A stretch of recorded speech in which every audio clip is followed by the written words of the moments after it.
Welcome back, everybody. This is Brother Meat here. Hopefully the audio is coming through okay. Sounds a little quiet on my end. I can still hear it though, so I think we're still recording okay. Alright, so let's see. We were into it a little bit yesterday. Let's continue where we were left off. Let's see if I can get you guys another hour with the content. I'm uploading videos now. I actually got one uploaded, then I cut it and have a second one following that one to finish the 3 hours after playtime yesterday. Here we are. We have, of course, Anivia, who will attack for us, but she's not part of the party. We can't control her. A bright future awaits We have us. Sela, Camellia, and myself, who is just a straight-up Eldritch Scion Evoker based Magus. Let's see. So we want to do a little bit of buffage here. Let's do large person. Let me draw the first blood. And we're doing turn-based combat, for those of you that don't know. We have pausing. Turn-based mode is on. So I can get over here. I can charge possibly over that one over there. He's the next thing to attack, so I might want to do that to see if I can kill him. Let's buff up our weapon, though, first. So swift action, and charge it. Yeah, that was enough to kill him off. Very nice. Let's actually get this up here. Let's see. Tooltips, don't spit on me. Oh, you bastard. Oh, and you lowered my dexterity too. You poisoned me, you prick. Okay, well, this gives us a chance to do our healing mechanic. So Sela is our pally. And she already got shot, so who is that? Nevia must have come up here and shot this one. So let's just come on up here, flank this little prick. With her being fatigued, we're really kind of boned. And I think that happened because we failed that athletics check yesterday. So that's a bummer. Amelia, what do you have access to? You're big. Doesn't mean you move faster. However, you have a charge function. Get it. Oh, come on with that exhaustion. Wow, and I'm just dying here with poison. Alright, bro. Good guys always win. That was close, but no cigar. Alright. God, you dodged that. The inheritor. Guide my blade. Now, pause me here while we figure this part out. So we have the ability to heal. That's this function here, treat affliction. You can only do it, I believe, once per day to a person, but you want the best person to do it. So who is the best person? It's a religion skill, if I'm not mistaken. So hers is low, hers is good. So we want Camellia to do it. Mine would be, of course, crap. Okay, so we want her. What's on to your do mind? The trick here. I So we want to grab wonder. that, and we go to click you, and of course we unpause it.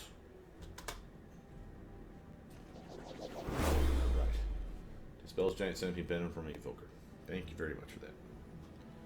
Not bad, not bad. And you still have penalties to me. It says dexterity damage. Yeah, I went down significantly. I have a -4 right now. Okay. I don't know if we can actually rest here. I mean, it could hurt me. What the hell is this? Let's do a little tabbing first before we go into this area. Just to make sure there's not some treasure that we're missing out on. I still love the look of the game. What we got on the map? Let's take a quick gander. Did I miss anything? Yes. Get back there. Give me my treasure. I need it all. So what we're doing is basically just backpedaling. If you looked on the map, you saw that there was a sack. Just to show it to you guys here. There is a sack. You actually move this way too. See the sack? That's to let you know that there's loot that you missed out on. So always keep an eye out for I'll stuff show like the way. that. Oh hell yeah, I got an armor here. And I don't think I have armor on my character. No, I do not. I have bracers, and that's it. These bracers are different bracers. Notice that these are luck bonus, armor class bonus. What does that mean? These bracers are generic. Bracers of armor class +1, +2, plus all the way to +8. They supplant or are equal to or better than your armor. They will be what you have for your armor class. This armor is is literally a bonus. That is a luck bonus, and therefore will stack with our armor. So you can see, as a Magus, as an Eldritch Scion in particular, we're allowed to wear light armor. This is padded armor. So I actually went up in armor class. See, I got the luck bracers up there, as well as the padded armor. It's only a +1, but hey, man, compared to what we were rocking a moment ago, that's a deal breaker. We definitely need that. So let's equip this cloak. Fuck it. Tell us anything about it? No. But I'm betting that we got a +1. Yeah. So this is a cloak of resistance +1, probably. We usually organize things in descending order of price. We have luck bracers, but she has armor and is needing it. She has better armor, banded armor, and a shield. She needs that. So no one really needs the bracers of armor class. What we got here? Light mace. And I have a dagger. Notice that they're both finesse wielding. The difference being is the damage amount and the fact that the masterwork dagger is a +1 to the swing. So we still want that one. We're actually pretty penalized right now for our swing thanks to our dexterity being kind of warped. Let's move the team up to here. F should press for following the team. M to reclose the map. You'll see that keep people zipping around. We have a fast travel mechanic activated so that literally they will zip from place to place if there's not combat. Now clearly we have something going on up here, whether it's a fight or not, I don't know, but you better believe. You better believe that I want to heal up before I do that, though. So what we got? We got potion. No potions. Oh, we're out of potions. Oh my. Does she have a lay on hands ability yet? No. Well? What does she got? She used all her spells. Can she convert? Oh, she has object bond, so she has the ability to get a spell back.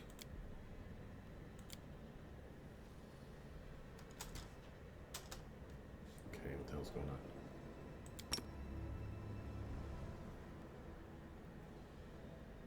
Okay, that's clearly a glitch. Object bond should actually have brought the spell back. You know, spell that shaman is prepared. You know what the hell? Where's my spell? Oh, there we go.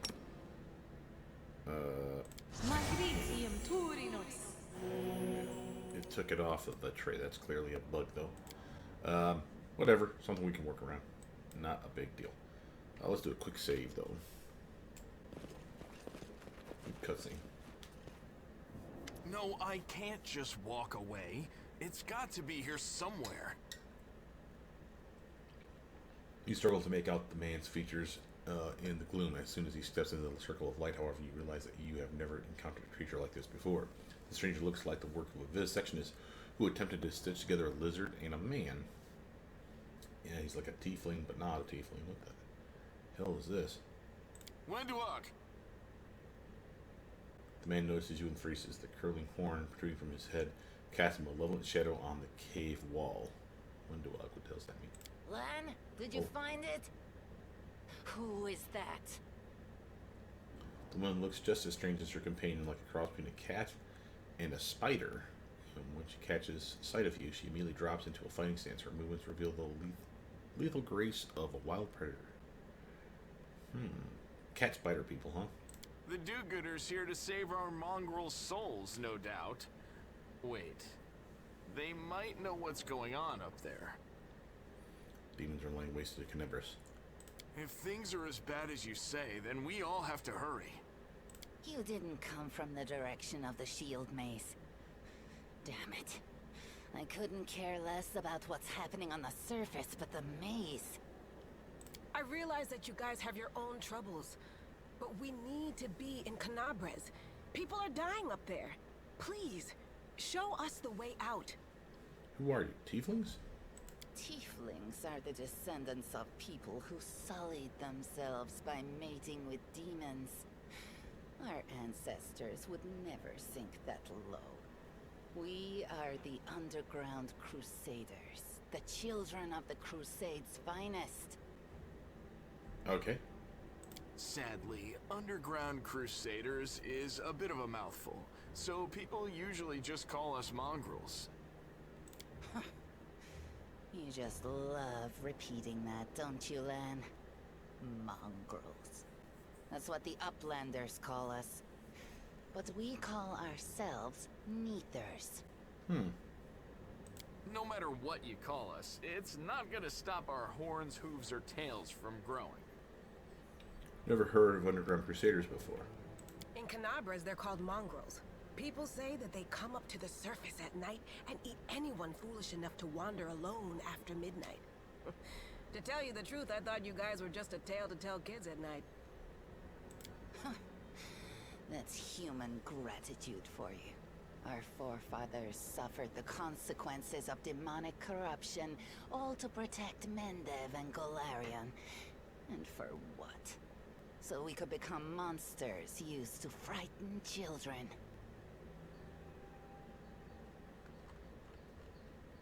Is that spider legs off of her back? That is. Oh my god, that's gross. Every mongrel has their own take on it. Our chief, for example, thinks of us as something like a reserve military force.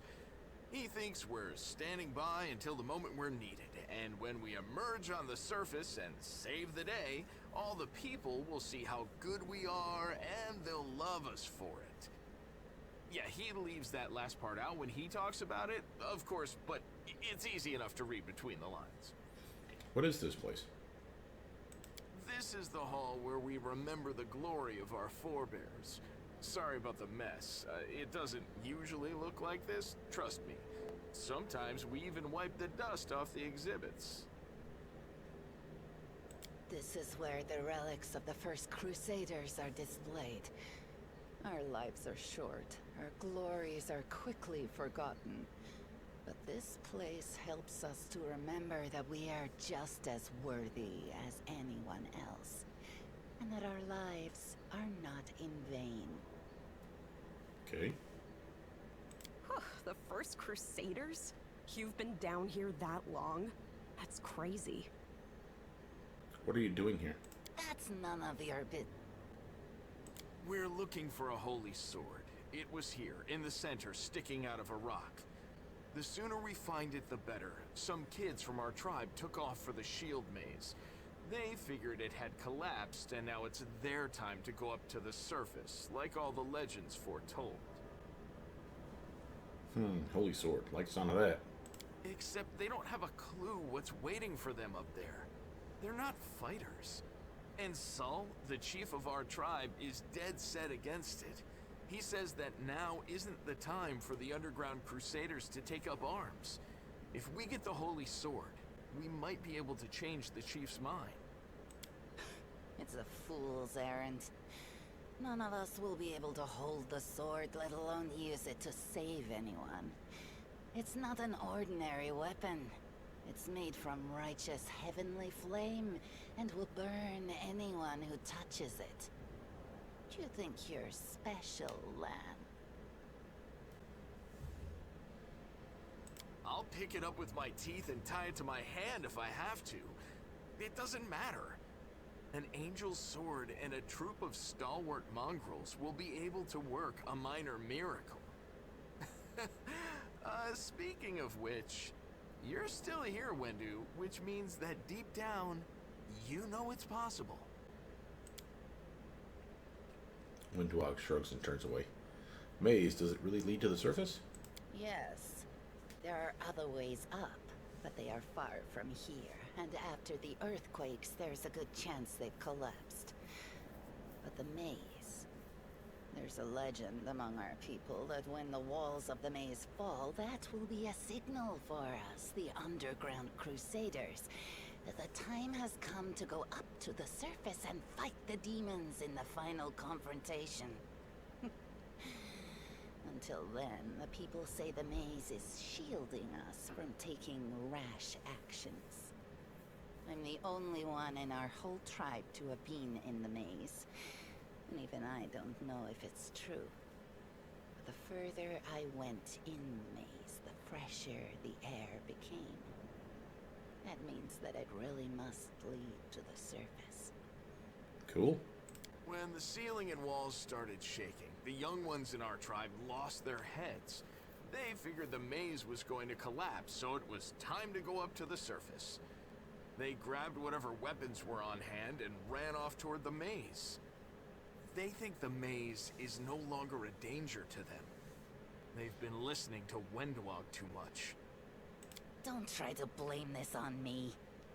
Yes, I told them that our people are capable of making our way through the maze. In the future. But I always told them to wait until I had made a map of all the maze's dangers. I warned them 100 times. But it was no use. My words just went in one ear and out the other. Sword of Holy Flame. How did it wind up down here? It came here with its owner. A long time ago. 50,000 gongs to be precise. 70 years ago, in Uplander time. 50,000 gongs ago, our forebears found a dead angel here, along with the bodies of his comrades. The tribe gave them a dignified burial, and they were laid to rest with their weapons. But the flaming angelic sword was stuck in a rock, and no one was able to pull it out. It burned to the touch, like real fire. So the rock was placed over the angel's grave. It should be here somewhere. Sword in the stone. Maybe the angel will dig himself out and find the sword for us. That might be our best shot in this chaos. Lan, watch your tongue. We'll find the sword faster if we work together. I'll help you. Thanks. An extra pair of eyes can only help. This sword will be easy enough to spot. It looks, swordy. Help us, and in return, we'll get you out of here. Now we're talking. Let's get to work. It's a good thing we all bumped into each other, isn't it? What, you want to find the sword quickly so the underground monsters bring you back to the surface? So be it. Yeah, I mean, that was the deal. That's what we agreed to. Alright. Hidden objects. Some interactive objects aren't easy to find. Moving past such an object, every character automatically makes a perception skill check. This is why, by the way, every character on your team should have at least 1 point, if not dozens, invested in perception. If the check is successful, the object is found. It is highlighted, drawing your attention, and can now be interacted with. Interactive objects are highlighted when you hover your mouse over them or press unknown binding, which again is probably our tab button. Lore religion check. I am helpful, am I not? Let's see here. Did she pass the check? She did. Amelia gains 54 XP. Statue of an unknown knight. The technique is crude, but the figure was clearly crafted with genuine feeling. Judging by the style of armor, the knight is from the First Crusade. Have we gotten close to level up? How are we doing here? Ooh, we're about to pop. Look at that. I like the progress bar here too, by the way. She's about to go before me. What the hell? Damn you, Camellia. Being all better than me and shit.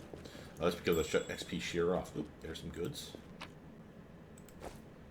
Writing stone ×5. Is that treasure? Aha, that is treasure. Good eye. Copper ring, we'll sell that eventually.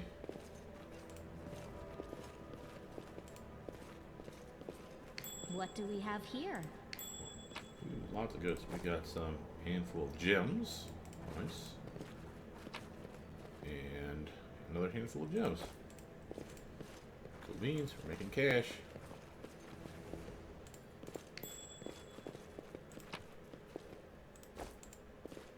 Now what is that?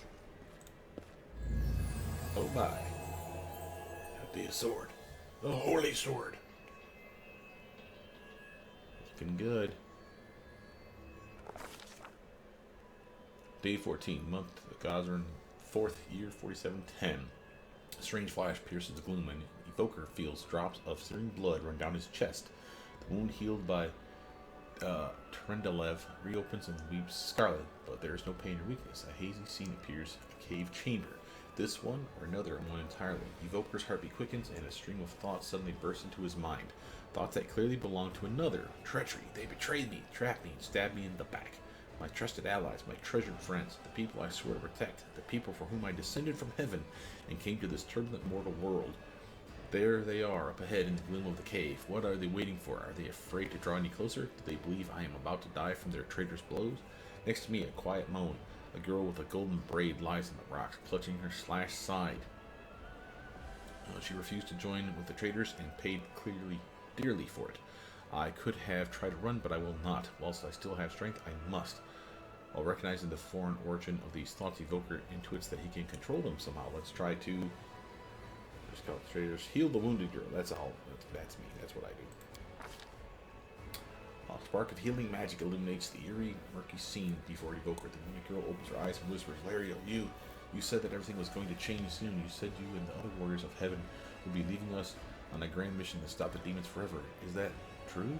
The frenzy of foreign thoughts comes faster and faster like a rushing river, and images flash by one after the other. A priestess in colorful robes observing the stars, a young female paladin praying, clutching her glowing sword, a majestic golden winged angel gazing into the distance, his face covered by a helmet, but his voice ringing clear. Only if you're willing, and only if you're ready. There is no going back. Then don't waste your strength healing me, the girl whispers. Your mission is more important. You take care, it is near. There in the vision, the darkness of the cave stirs into motion. Something massive appears from within its depths. A vague shadow, an outline, a nightmare come to life. A wave of odious chirping and rustling emanates from the shadow, a sound piercing like hot irons lancing through flesh and bone. The traitors fall to their knees before the shadow in reverent ecstasy, and the wounded girl thrashes in her death throes. The yawning chest wound burns white hot. Evoker's head pounds with pain, and it is no longer clear whose pain it is, the person called Lariel who sent this vision, or the one unlucky enough to receive it. We got a will save, a knowledge check, or an Evoker can do nothing and fight off the illusion. Okay, so will check. We have a +2 to our will saves, so we'll need to roll an 8 or better. But Evoker is determined to fight off the illusion. Knowledge Arcana check. We have only a +1 on that one, sadly. So again, we'd have to roll a 9 or better. But Evoker knows how to resist malign influence such as this, no matter its source. Probably should have saved before I got to this spot, damn it. Let's do the will save. Failed! Oh, that sucks. The force of this terrifying attack, though originating in a vision, is much greater than anything Evoker can withstand. Crippling fatigue drags him to the ground, hands trembling cold, piercing his skull and slowly creeping along his spine. The one who sent the vision is experiencing something similar. He's broken and exhausted. A monstrous shadow emerges from the murk of the cave. It is not real. It exists only in this strange vision or memory, but the thrill of fear it provokes is more than real.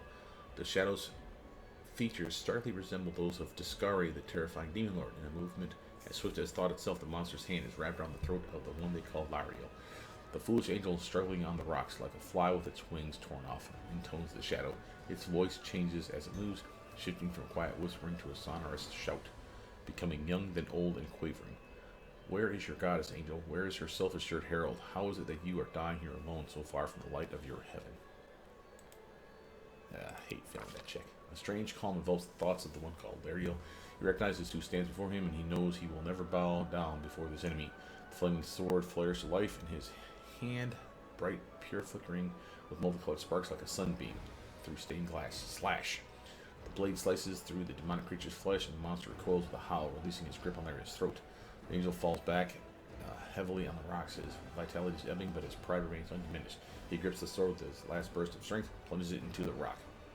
Evoker senses that the vision is fading, the rush of thoughts diminishing like a river running dry. The last thing he hears is this: "You will kill me, monster. This I know, but one day someone will come here and raise up my sword. They will raise it up and save and protect the innocent." Damn right. The vision disappears, vanishing in a burst of colors. Evoker does not hear the final words, but he seems to complete the thought, taking it to heart. The words fly from his lips, and with them something else. The heat blazing in Evoker's chest fades away. The edges of the scarlet wound close, leaving not even a scar behind. Looking down, Evoker sees the flaming sword in his hand, or rather its outline, the memory of what the sword looked like. With a final surge of warm and soothing light, the sword vanishes, and the light is drawn into his hand. Evoker senses that will return. All he need do is call it. Fuck yeah, magic sword, bitch. Oh, nice. What up, yo? Hey, are you all right? You were kinda glowing just now. Sela kneels before the light, offering up a prayer to Iamaday. Yeah. That was it. The light of heaven. But how? What did you do with it? Where did it go? You saw it too? The traders, the dying girl? Nah, I'm going to do this one. I think I saw the memories of Lariel, the angel who died here. Lariel? That really was Lariel? The angel from the legends. The ancestors even got his name right on the gravestone. The chief will be thrilled. You. Thousands of gongs and no one's been able to touch it. And now you, an ordinary creature of flesh and blood, no different to us, get the sword and start talking about visions. Who the hell you call an ordinary biatch? Now, Wentawag, don't be a sore loser. Yeah. He is clearly different from us. The sword appeared before him, along with the angel's name and all that other stuff. Because he doesn't carry our mongrel taint. Heaven doesn't give a damn how special we are. We're born with evil inside us. Heaven doesn't need to know any more than that. It's kind of a bummer, buddy. I know you're willing to tear anyone apart to uphold our people's honor, but you and Sol, you just refuse to face the truth. We are the way we are because our ancestors' bodies were corrupted by the Abyss. It does the same thing to plants and animals. There's nothing heroic or special about it. It doesn't make us better, and it doesn't make us worthier. So I'm understanding this. I think because we're back to the story, there's a hellmouth or a war wound or whatever the fuck they call this place, a tear in reality, if you will, between our dimension, this dimension, and the abyss, which obviously is where the demons or the devils come from. Because of that tear, that rift, it leaks in the malevolent energy that literally mutates, if you will, everything around it, including the animals, the plants, the people, which is why we see these half-breeds and the weirdness that they are. I think that's the whole gist of the storyline. So you saw it too? Oh, wait a minute. Angel Mythic Path. Reveal the light of heaven. It seems I can control it. Ooh, this is one of the mythic paths. Okay, so this does not mean, from what I understand, that my neighbors will not shut the fuck up. No, this doesn't mean that you have to pick the Angel Mythic Path. I believe you have to click this, though, to get it as a choice in the future. So it's not necessarily the only way of getting it, too, just to be real clear on this. So I think that this is something that we want to click. I don't want to click this one on the off chance that this will then go away. So Angel Mythic Path. Reveal the light of heaven. It seems I can control it. Whoa, sparkles. That is just... wow, I mean, that's amazing. Heaven has truly blessed you. Thank you. I thought so too. This power is the most majestic thing I've ever seen in all my life. Is this what the sun is like, Lan? Yes, it's similar. But this light is more... golden? Chief Sol needs to see this. Now that we have the power of angels on our side, he can't say no. He'll have to assemble a troop to storm the maze. You Uplanders care about your kids, right?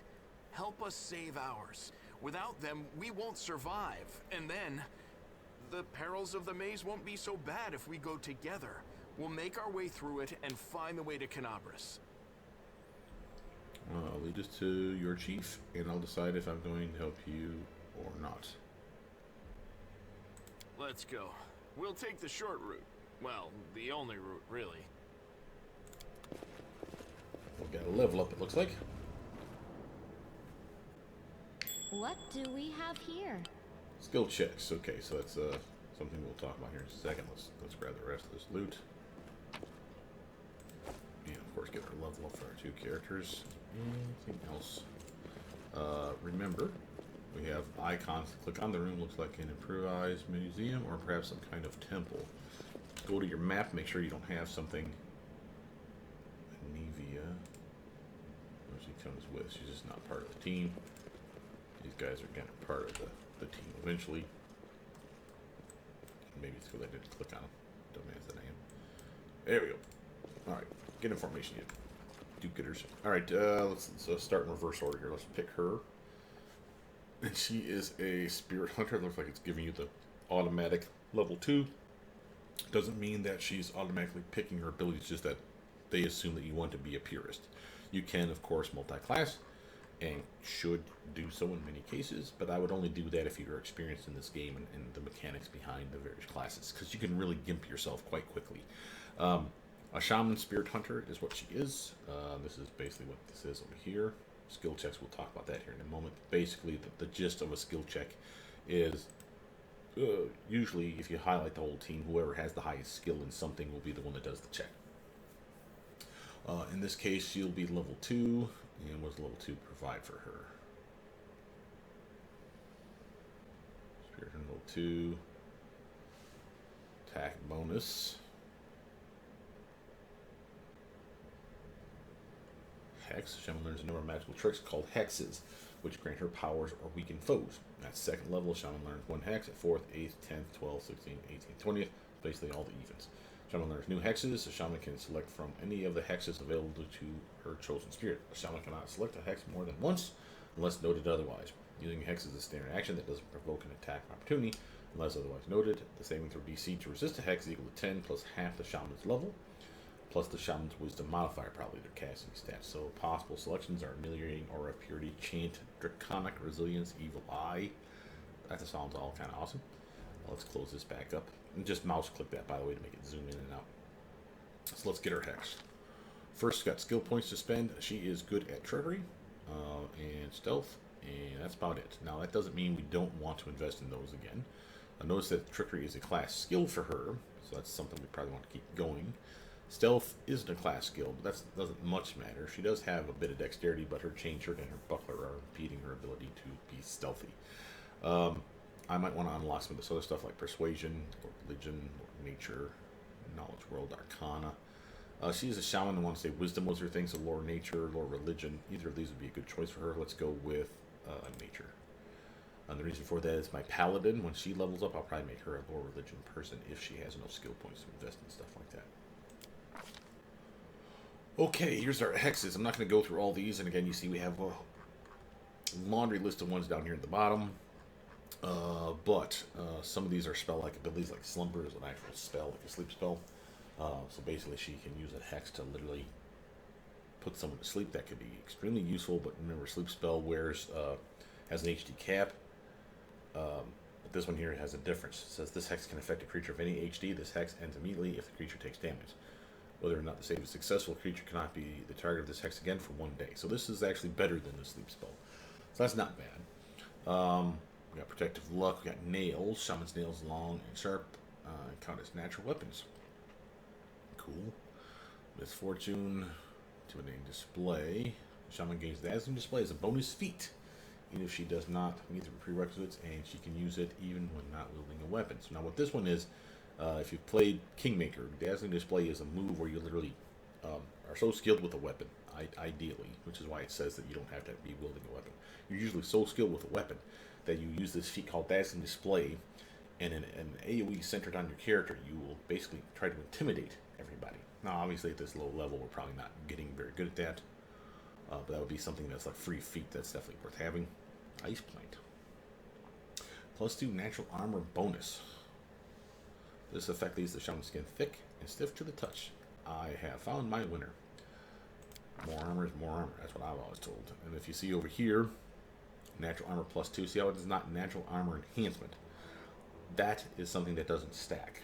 If it's natural armor enhancement, whichever is the best is the one that you get. So if you have something that gives you natural armor enhancement +1, then someone casts like bark skin on you, which gives you, say, natural armor enhancement +5. You don't have a combined +6. You only have the best of the two. But good news is natural armor enhancement, whichever one you get, stacks with natural armor. So her natural armor that you're seeing here, the +2, will stack with, say, bark skin. So a +2 and a +5, you could have a +7 armor class from those two abilities right there. That's not bad. So this is a permanent buff, is what I'm seeing. And I'm happy to have that. She's armored up pretty goddamn good for a level 2 character. 21 armor is pretty damn nice. We should press B for spellbook. You see that she has more spells. Or spell slots, I should say. She has a couple cure spells that we've already used. She has her domain slot, large person. I'm not sure what domain she is. As far as free spells, or another spell, Afflict Light Wounds could be of value. Sleep spell itself, and again, this is the one that has an HD cap. 4 HD is the max, which usually means the level of the character. It's not an exact one-for-one comparison, I don't think, but it's close enough. So if they're level 4 or lower, you could affect one guy. If there's 4 of them that are level 1, then you could affect all 4 of the guys. See that? But if it's anyone that's level 5 or higher is immune to that effect. Now there's a better version of the spell called Deep Slumber that affects, I want to say, up to 8 HD of bad guys. And again, with the same restrictions. It can be one guy that's 8, 2 that are 4, 3 that are 2, and 4, however you want to spell it. But basically, as long as it doesn't exceed the 8 HD. The minute it exceeds 8 HD, that person can't be affected. And I want to say the way it works is it takes the lowest guys first and then affects the highest. So if it's a guy that has 2 HD, another one with 2 HD, and then someone with 5 HD, it's not going to do a 2 and a 5 to get the 7. It'll do a 2 and 2, and then the 5 will be ignored. So again, it goes to the lowest dudes and then fills that up first. Is the way I think it works. At least it does in pen and paper.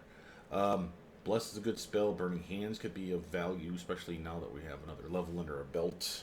Because it's 1d4 per caster level, so she's caster level 2, as you can see over here.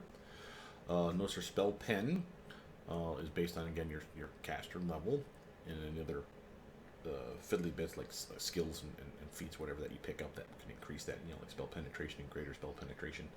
If you're an elf, for example, you get a free +2 to that spell pen, which is really nice. Matter of fact, I think she is an elf, isn't she? I think she is. Maybe that's why she has spell pen 2 right now.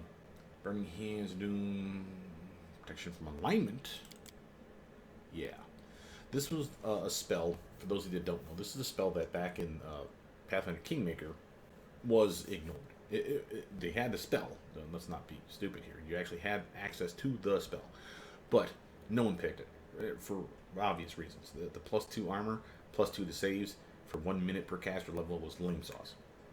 You usually had access to a spell called Shield of Faith. She does not, but Shield of Faith would be better because it starts off with a +2 to your deflection bonus, and it's not against any specific alignment, which this one does. Only against the creatures of the alignment that you're buffing with. This is why this spell sucks. My phone agrees. Apparently, because we're dealing with devils and demons, chaotic and lawful and certainly evil are going to be big factors in this game, I imagine. So protection from alignment and other spells that affect alignment. Think of your Smite Evil ability like our Paladin has. These things are going to come into play heavily in this game. So this is a reason now to have this spell and to want that spell. So that's pretty cool. We could have done other stuff, of course. Bless for a team buff, and again, a 2-minute buff because it's 1 minute per caster level. That's a solid buff, AoE style. Even if it only is a +1 to your swing and a +1 to your saving throws against fear, it's still extremely useful. Looks like we got protection from evil on us. How the hell did we get that? Well, I wonder if that was because of my raising of the sword. You see that? So we already have protection from evil on us. Basically, the protection from evil version of this spell. So, but the whole team has it. It's cool. All right, now it's she's done. By the way, this is her cantrips. Creature that has -1 or fewer hit points. The creature is automatically stabilized, does not lose any further hit points. Again, this is going to be something else that I think is going to be extremely valuable. Stabilize, the ability to divine zap. What the hell? Hey, they finally gave them a freaking cantrip that does damage. Looks like a race spell. 1d3 of divine damage. The successful save has the damage. Doesn't say anything about a hit check though. And notice how not affected by target spell resistance. These are going to be key features for you. That and is there a saving throw? So check to see if there's spell resistance. Check to see if there's a saving throw. Those two things are invaluable for an attack spell. Also, know that there are some spells I've already heard about that are glitched, just like they were in Kingmaker. For example, a level 4 spell that the Magus that I have will have access to is going to be called Dragon's Breath. allows you to make a Dragon's Breath that can do either fire, acid, electric, or cold damage. Very nice. 4 different elements in one spell. But it says in the tooltip, no spell resistance. That's a lie. And I honestly think when I get to it, if I get to it, that's a ways away, a bug report should be filed, because I think the devs should be made aware of this and fix it.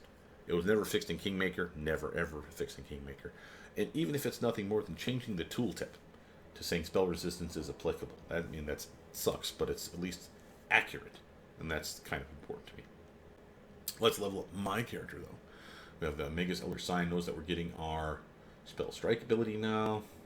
Got 3 skill points to allocate, and again, you see we're kind of all over the place here. I got my perception up a little. Athletics, mobility, and trickery, and this is so that I can unlock some stuff and get some free XP this way. Knowledge Arcana is something that I care about. Use Magic Device is something I care about. Persuasion is something that I care about, so we're going to do it like that. And yeah, I know we're spreading ourselves thin. Nothing is as level 2. As you can see, 2 is the highest level I can make myself as a level 2 character. I should honestly invest in like more perception, because a -1 is bad. But you can always do a perception check, and a -1 is not that different than a +0. So I'd rather get the persuasion not only unlocked, but with that nice green check mark, we get a very nice buff here. So instead of it being +4, it's at a +8 with just 1 point invested. Okay, now we get a no spell, and remember, we are a spontaneous caster. Also remember, we get a free spell, and that spell is usually, not always, thumbs down. So I can pick it up here. This would be a waste, because at level 3 or at level 4, we get it for free. So don't pick it, is what we're basically telling you here. Of these spells, there's nothing that was new on our list. I checked it the other day. I'm a fan of not only Shocking Grasp and Shield, I'm also a fan of AoE spells like Burning Hands. I'm a fan of spells like Crowd Control, spells like Grease.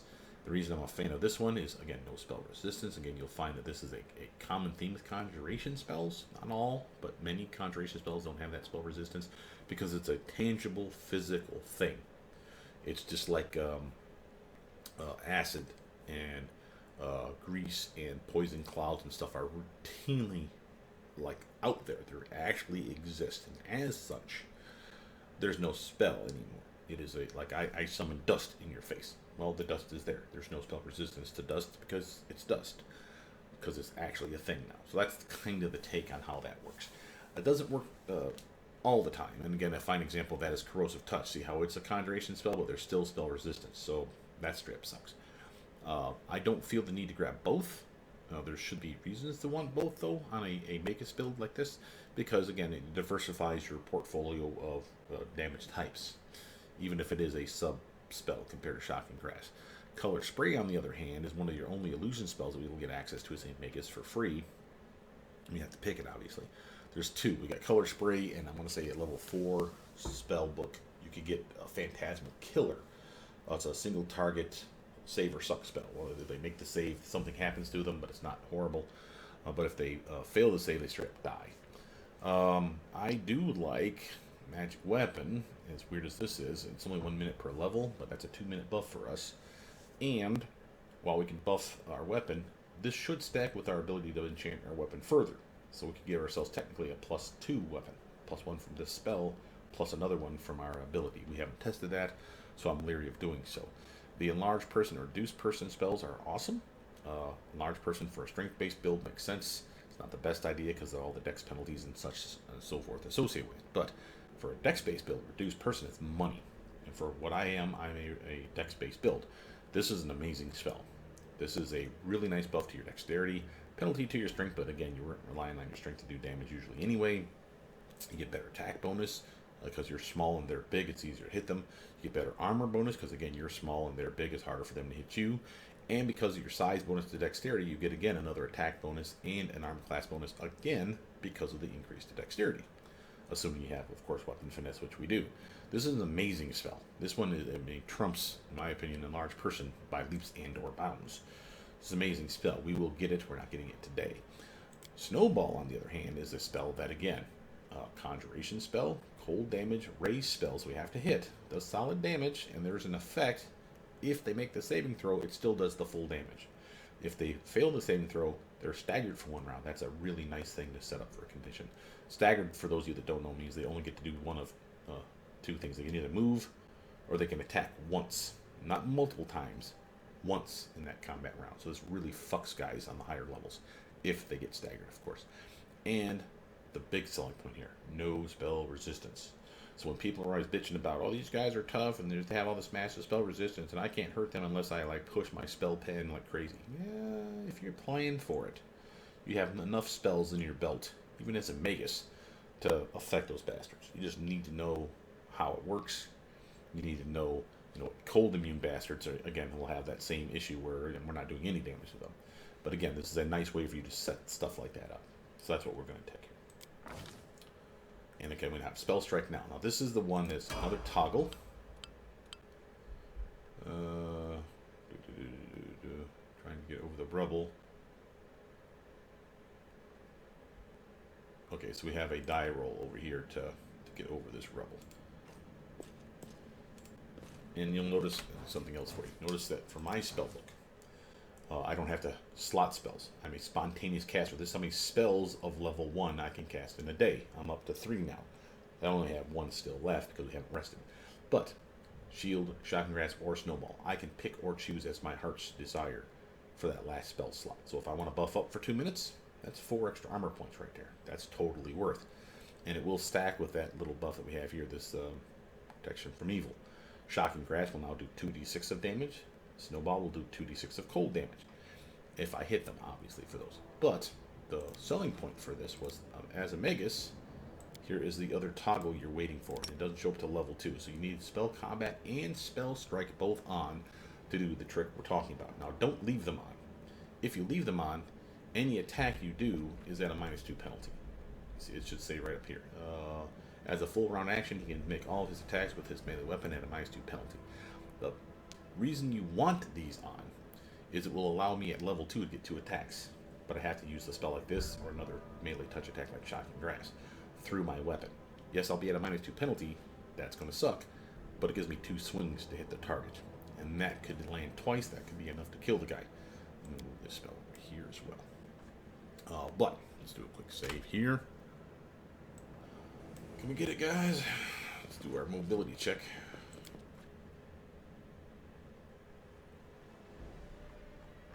How do we do? Can we pass it? Oh, we got a nature check succeeded. Must be for something we're seeing down here. Oh, I see it now. But Lon did the mobility check. Matter of fact, let's take a look quickly at these characters. Lon, ooh, 17, 17, 14. You are my new best friend. Zen Archer, a subclass of monk. So, as you can see with his bow, not bad. What about you, Windog? She's a fighter. Strength of 16, dex of 20, con of 14. This is the type of fighter you want to have. Strong, dexterous, nice health. Hell yeah. And she's got a bow as well, and she's really good at that. So base attack bonus of 1, dexterity of +5. Solid swings. And he's got 2 attacks. See that? Why does he get 2? Probably because of Zen Archer. Oh, he gets flurry of blows, but with a bow. It's fucking cool, man. Right on, brother. All right, let's kill some shit. Notice he has point blank shot. I'm gonna get rid of the Inspire Rage crap. Over here. I don't know. It didn't used to be that you need this. This ability forces you to come into 30 feet of the enemy you are attacking to ensure you gain the bonuses from point blank shot feet. So literally, I'll rip you apart! by turning these on, this is a new feature. We didn't have this before. What's this? Perfect Strike. That's something else that he has for being a monk, I'm betting. Okay. Is this our pause? Oh, we do spacebar. Ooh. Started off with a solid hit, though. Okay, first let's take a quick gander at that. So see, our attack bonus is 6, base attack 1, dexterity 5. Target was flat-footed. It did not give her the bonus to her attack, though, for point-blank shot. Should have been a +1 to her swing and a +1 to her damage. 0 = 1 slashing. What the hell is that? That's a glitch of some kind. Alright, Camellia. You are... Let's actually take her spell, put it up over here. What we got here? Battle Spirit.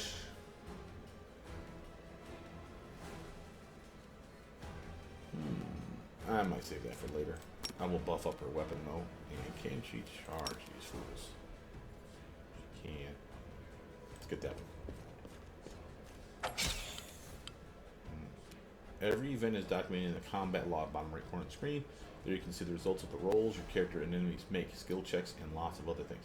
If you're unhappy with the way a combat goes, check out the details of the rolls. You might find out some information that would help you to optimize your tactics. Again, they're reminding you, like flat-footed, for example. When one dog attacks, see how he has no dexterity modifier? That's flat-footed. Lets you know it's easier to hit them. So again, this is what they're referring to. Evoker. Now I have the ability to hit them. Possibly. It looks like their toe is within range. Yeah, that was a big whiff. I do like the new animations though, because that looks more satisfying than the crappy acid splash puddles that we've been zipping around. See, love. Again, she sucks. So let's just have her move. My dexterity is still borked right now. Wind Dog. You.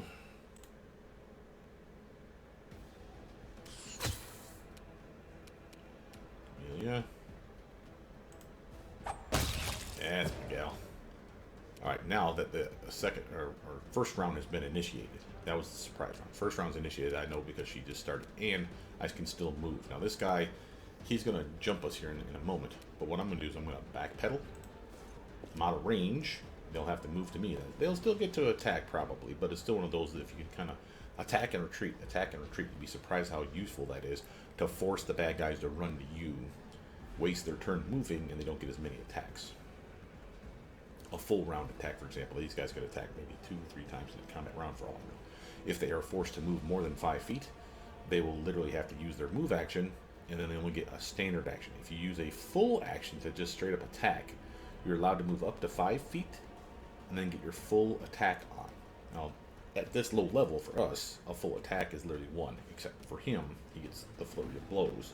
So to get his double attack, we don't want him moving at all.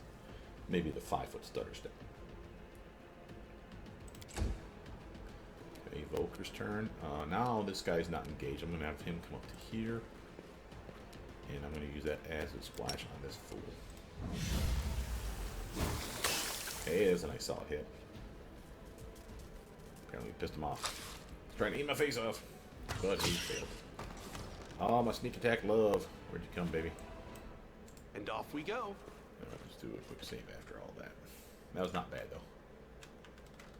Anything down here? How are we doing? Oh, we got more bad guys. Bugs. Alright, let's have him just straight shoot Make this every fool. strike count. Oh, come on with that big whiffing bullshit. Come on, you pansy. That's a solid 8. Alright, she's gonna tank for us. We're gonna have her come up front. Where she's better at engaging with her heavy armor that she has. Wind Dog. Again, it's the surprise round, and again, you can tell because it's giving us a move action way the hell over here. See how it's not green? It's an orange-looking line. That literally is all she can do is move or attack. And again, she may not be within range, so if we shut this off, we might be able to pull this shit off. Let's actually have her 5-foot stutter step and then shoot. No match for me. Nope, she doesn't have that range. And it's a shame because it usually shows you that they're within range. So that's a bummer. Boker's turn. Again, I can do a 5-foot stutter step. The reason that's useful is if you stutter step, you can still attack.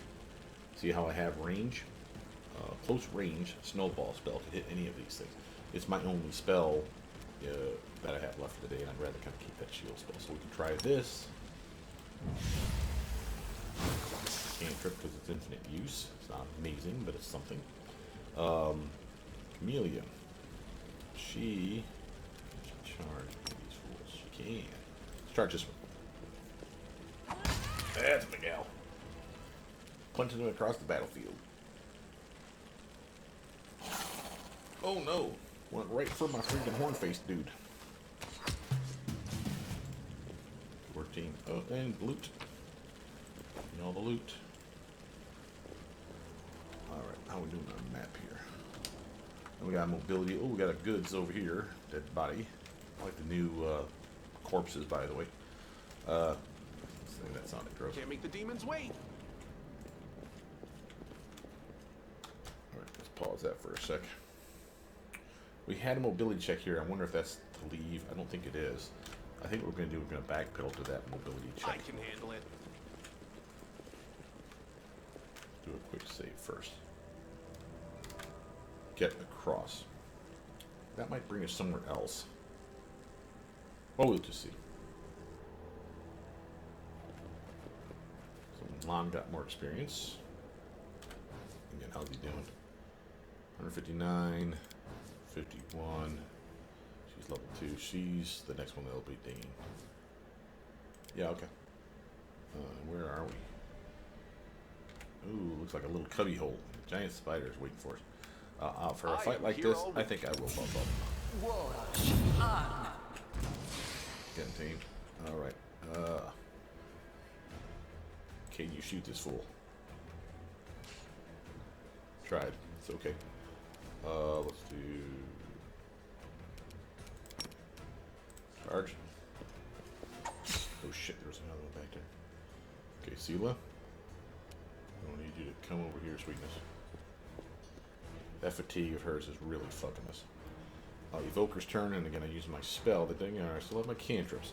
And do I have the ability to charge this fool? I could charge that one in the back. That put me in a nice convenient biting position for both them fuckers, so I don't know if that's a good idea. So what I'm going to do is I'm going to do 5-foot stutter step. Right click it. You see that the cursor moves to 5 feet. Do your 5-foot stutter step. And now I'm within range probably of this one. Still whiffed. And again, part of the reason for that whiff was because I'm shooting into combat, because I'm trying not to hurt my teammates. That's a -4 penalty. And my dex is completely borked right now, so I'm really fucking hurting for being able to hit. I mean, yeah, it's a touch attack, so it's easier to hit the target. It's not that easy. Lon. Endure this! Nice. Cool. Wind dog. I'm gonna have her again 5-foot stutter step. And shoot this guy. They'll beg me to stop. Yeah, she's also shooting into combat, right? No, she does not have that penalty. I wonder if point blank shot's all you need nowadays. That would be awesome, because these two guys are definitely in the way. But whatever. Something to keep track on. That could be a glitch. That could be something that they've implemented that's new. Camellia, just kill this thing. I want to buff your weapon more. That's my gal. Every attack during combat entails the following calculations. First, the attacker makes an attack roll and compares the result to the target's armor class to see if the attack was a hit or a miss. If the attack hits, the attackers make a damage roll to see how much damage it deals. Attackers attempt to harm an enemy during combat. To make an attack roll, you roll a d20 and then add various bonuses and penalties from the equipped weapon, various abilities, active spells, and other factors. The sum of all these number make up the attack roll result that is then compared to the target's AC. For example, in the last combat, your character Camellia attacked the enemy, Giant Spider, and got a 21. Let's break down the result. Rolling a d20 resulted in a 15. Attack bonus plus 6, and that came from the base attack bonus of +1, her dexterity +4, and other. She has a +1 cold iron rapier. The cold iron rapier being +1 because of this little buff here I just gave it. Armor class is a statistic that designates how hard it is to damage a creature, be it thanks to heavy armor, nimble evasiveness, protective magic, or something else. To overcome the AC and damage the target, you need to make an attack roll and get the result equal to or greater than the target's AC. So if they have an armor class of 20, you need to hit a 20 or better. Every creature's base AC is 10. This number is modified again by a multitude of bonuses and penalties relating to the armor, equipped, dexterity, attribute bonus, abilities, active spells, etc. and so forth. For example, your enemy Giant Spider AC equal to 18. This result is the sum of the following sources. Armor class 18 because of a base value of 10, plus 5 from their dexterity, which means their dexterity would have to be at 20. A natural armor +3, which is again just something that they have for being a giant spider up in magic. To see your character's AC and attack bonus, select this character and open the inventory. You will see these numbers on the left side of the screen. So over here you'll see all that shit. To make an attack, blah blah blah. Here's our damage roll. Your character immediately attacked the enemy giant with and dealt 3 damage. Let's break this down. The result was 1d6 +1. That was the type of weapon that she was damaging with. +1 because it was a +1 weapon. She also gets another 1 slashing. Combat damage reduces the target's hit points when the hit point count reaches 0. Player characters faints and an enemy dies. A character's hit point count can go below 0. A character can survive as long as the number of their negative hit points is lower than their Constitution ability score. When the negative hit points reach this number, the character dies. That's not good. So more con you have, the easier it is for you to take a beating, basically, which has always been the thing. Cool. I like how they explain stuff in this one now. There's a way better tooltips than they used to give us. Go for their heart. Turn. Big ugly spider coming for her. Nope. Going right for me. Oh, we got an attack of opportunity with Sela. Sela here. Attacks giant spider. Attack of opportunity. Nice swing. Barely made it. And did 7 damage that low. So that's what you get for coming for me. There's another 9. How you like now, loser? Media. Kill some shit. That's my gal. Alright, my turn. I'm going to straight up just swing this son of a bitch. Now, I could get 2 swings, but again, I'm swinging at such a penalty right now, and it suck. I will buff my weapon, however. Excuse me. Nice. And I'm going to backpedal to over here. Way out of range of that little bastard. On. Have him do the 5-foot stutter step. Again, right click with your mouse to make it shrink to this clear and obvious 5 foots. That's just to get him within range. When you're a ranged attacker, you want to do that. Notice also on the cursor, see with the ×2, that lets you know that he gets 2 attacks. So that's again because we only moved 5 feet. And you can't just move 5 feet and call it good. You have to literally select the 5 foot. You can't use your move action and just tippy toe 5 feet and then shoot like that, I don't think. You have to make the conscious choice, I think is the way you're setting that up. Ooh, that was close. Wind dog. And again, for example, see how it says down here, the feet next to move? So this is 5 feet. This would be 7 feet. So if I move 5 feet with her, it's not the same as moving 5 feet this way. So you want to do it like that, where it forces you to move 5 feet. And then you get your full attack normal. Now for her, she'll just 1 swing in. But again, if I wanted to keep it to the same. And off we go.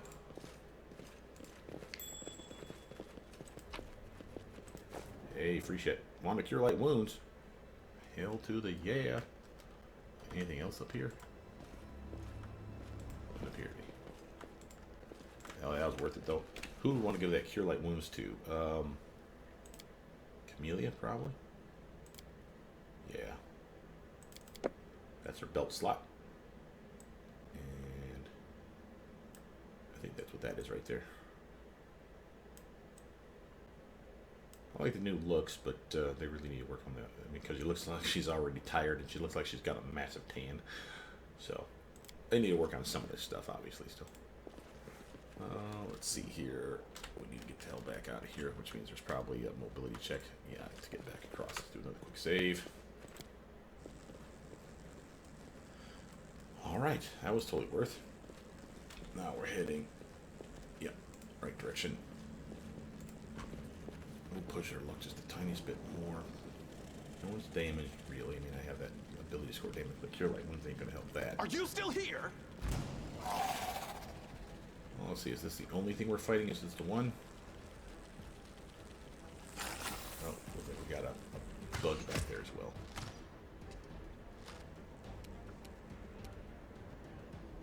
But what I can do is I can do turn-based mode off and let everybody just do their AI thing. So this is when you get like trash fights. You can just trust that your teammates will do what they need to do. It's not ideal, and I'm more of a micromanaging guy myself, but some fights I hear are just so big in this game that you almost just want to grab your whole team and just point click, point click. But I do like the turn-based mode.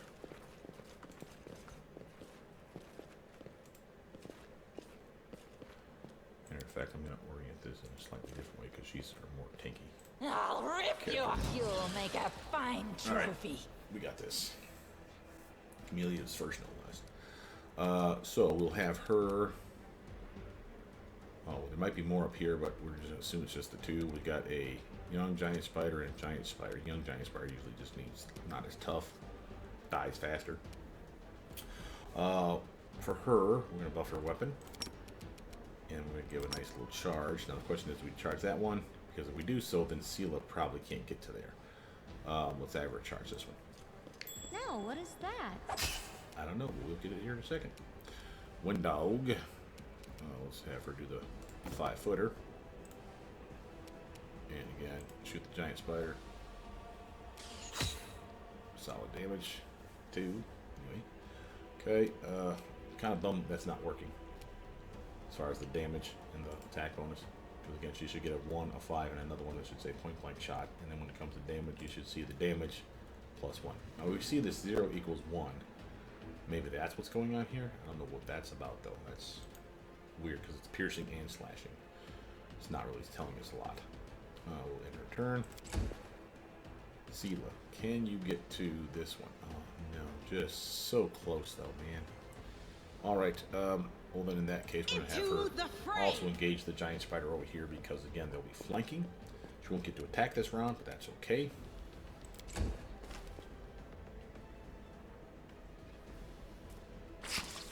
Oof. Alright, Lon's turn. Now again, notice again, to get him to shoot this guy, he has to move quite a bit. See that? You see how my cursor doesn't say anything about ×2. My little pointer up here. This one here is the same deal, but I think if we do 5-foot stutter step, this guy might be within range. No, these bows must have shit range, man. Let us see. Where's the range of this? 50-foot range. You can't hit that? How the fuck does that make any sense, bro? That's got to be within range. Oh, maybe it's because I'm using that. You won't survive me. Probably too late because I already flicked it. Boo. Alright. It's making him get within point blank range. There's some sneak attack love, though. And the reason that was helpful is not just because it killed it, but also because now this guy's not flanking anybody because he's not getting a buddy to help him. That's more helpful than you think. So now it's Evoker's turn. Let's have him come to here. As long as it's not into the yellow. See how it splits from green line to yellow line? And you can see it down here when you watch the move action. See how it goes to 30? That's the farthest I can go and still get a standard action. The moment I take 31 steps or 32 steps, it moves into the yellow category, which means it's taking my full action to move.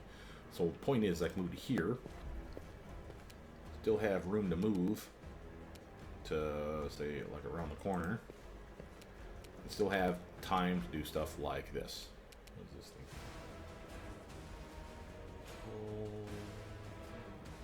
Temporary hit point for 1 hour, and then he's become dazzled for 1 hour. Oh, that'd be useful. New ability. Blind. Acid splash in the face. No joy. Camilla. Nice. Wind dog. Again. Step closer. Shoot.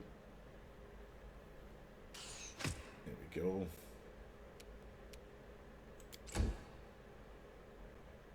Sela. Kill him. No glory without risk. Ooh, yeah, that was nice. Gear. Cool. We're going this way. Let's pause that real quick. How are we doing on level for you, hon? Still a ways away. These guys are picking up the rear, but not doing great. We got new weapons and stuff. We do. We got here. Great sword. We're not a dexterous character, though. Well, it doesn't matter, actually. Our strength and our dex is right now the same. This would do more damage. We'd have the ability to use it. Nah, I'm gonna keep it with the dagger because I know me, I'll forget that I'm a dex-based character. Zen Archer, he wants to stay with the bow. For fighter, though, we should give it to her, even if it's to grab it for down here, because she is strong enough to hit that thing in the melee. She just doesn't have shit all for armor. Matter of fact, let's give her these bracers. There you go. Masterwork light crossbow, we could actually give her that too instead of this. It is a better hitting weapon, better crit range. Yeah. Let's do that. I like that idea way better. Let's do a quick save. And the video's gone on for about an hour. Should we I'll press show the on? way. So we reached the end of the map. One dog glances at Ryan, who is fixing his slipped bowstring, and quickly walks over to you. Her cat-like eyes glow from beneath her hood. Listen here, you. I don't know who you are or where you come from, but you and I are the only two people here who see things clearly. That's why I'm asking you, don't show the light of heaven to Soul. Huh? I'm not sure that the light should be shown to the mongrels. Don't you want to save the kids lost in the maze? I do want to, but I'm not going to risk the future of the tribe for the sake of a few stupid kids.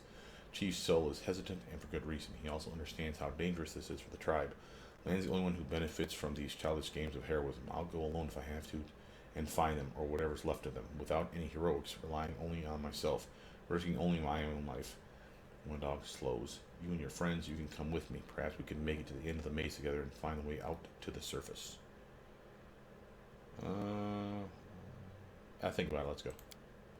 One dog nods. Don't show the chief the light, and I'll lead you through the maze to the surface. I swear it. Ha. Alright, so this is going to be one of those morality choices. So you're going to have to make the decision. Leaving a location. Click the icon to leave a location. To leave, your whole party needs to be near it before leaving the location. Be able to review, collect the loot you left behind. So if we've left treasure that we've looked at, this is a big key point here. If you've left treasure that you've seen and you just left it on the ground, you click this and it would say, hey, you still want to take this shit with you? This way you don't have to pack everything out every step of the way. As we're leaving the area, it'll give you the option of stealing that shit and coming out. You have to have looked at the treasure though, so you can't just like leave a chest unopened. See that the chest is there and say, oh, I'll come back for it later. No, it doesn't work that way. You have to look at it, see what's inside.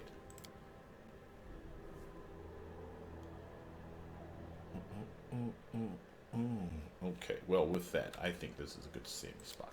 So my name is Brother Newton. Please like, subscribe, comment down below. Tell me what you guys think of this playthrough so far. Again, we're not going to get too heavy into the game. If that wasn't clear the last time, we definitely want to show you some stuff. We'll probably get to like level 3 or 4, and then probably start deciding on builds. Since a lot of stuff, not all, a lot of stuff is based on Pathfinder Kingmaker, we can go back to my old builds and rehash them a little bit, kind of like theory craft a little bit for some of the feats that are going to show up at like level 3 and such. See what the new ones, kind of point them out, see which ones might be good substitutes or replacements for some of my older builds, and again, theory craft in that regard. Spell wise, there's not a whole lot I can do as far as planning ahead, other than showing you the spells that we knew from Pathfinder that worked and worked well. Presumably will work just the same in this game. There are clear differences. That's obvious. A fine example of one was, again, the protection from alignment spell, something that we normally pass on. This is going to be a lot more useful, like I said, in this game. But with that, my name is Brother Newton. Please like, subscribe, comment down below. Tell me what you guys think. I'll see you guys soon. Bye now.